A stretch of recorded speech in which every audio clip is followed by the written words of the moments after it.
What's up, guys? Just wrapping up a morning hunt here, deep in some public river bottoms. And before I slip out of here, figured I'd show you a little bit about my setup for saddle hunting with a rifle. I feel like a lot of times saddle hunting gets a big rave for bow hunting, but you don't really see many guys gun hunt out of it. And personally, I love it. So I was just gonna kind of show you some of my setup and what I'm doing. People ask me like, where do you hang your rifle and how stable do you feel shooting? And essentially on my bridge here, I set my rifle right over it so that I can still be hands-free and keep my hands in my hand warmer here. It's pretty cold out right now. It's like 20 degrees this morning. Saw 2 does earlier. No buck was behind them though, but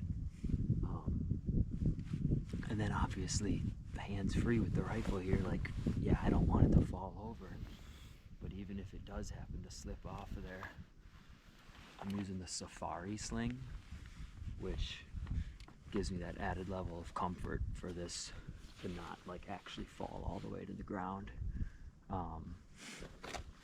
And then opposed to like hanging it in the tree, if I see a deer and I gotta reach and grab it, my rifle's right here. So I can really quickly, like earlier, those does that I saw were working that edge back there, and I was able to just slowly scope them right here. Now as for shots that I'm taking, obviously, like if it's on this side, I actually use the bridge to rest right here. And that gives me a nice, and I can move to angle that. I can kind of slide up and down. So I feel like I have a rest using that bridge.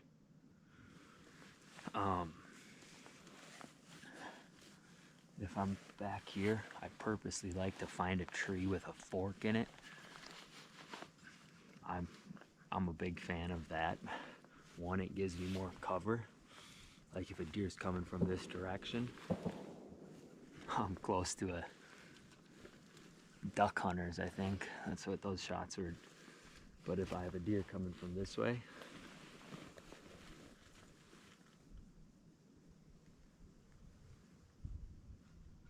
I get an added benefit of using this as a rest to stabilize myself.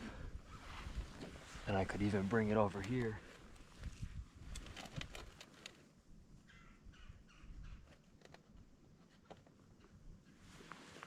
and use that as another rest. Obviously, if it's on this side of the tree, I gotta rest here. If for some reason a deer came from this way, I can also maneuver around. A lot of versatility hunting on this thing.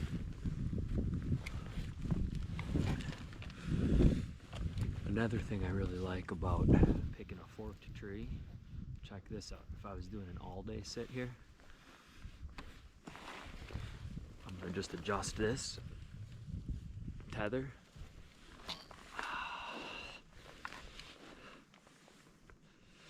And now I'm leaning right up against the tree at the back, fully backrest. I can straighten out. I could take me a nap right here. And honestly, even if I'm in this position,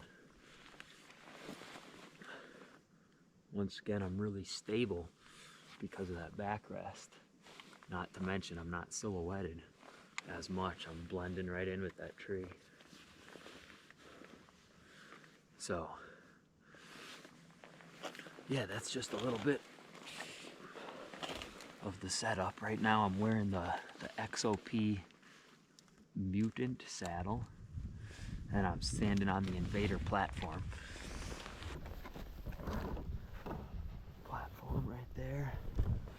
Had this nice little fork in the tree right here too, which was really clutch for just setting my bag down, rattling antlers.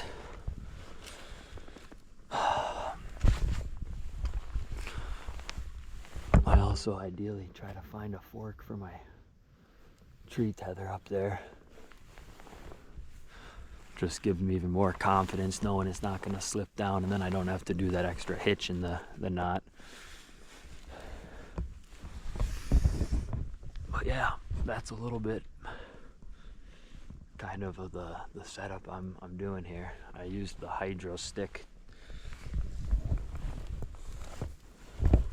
down there to climb up with the aider on it. Getting deep back into this public land, it's really nice to not have to carry a heavy setup and be really mobile. Found some good sign in here, and saw 2 does. I think mainly they're hitting it nocturnally though. Anyways, just a few tips and tricks that I figured I'd share with you. For those of you that also saddle hunt or have any recommendations, whoa, to even improve this setup, let me know. Always looking to pick up new knowledge. There we go, all packed up. Pretty mobile setup. That's everything I need right there. Unfortunately not packing a deer out this morning, but great sit. Might end up just walking around looking for more fresh sign because I got everything I need right on my back.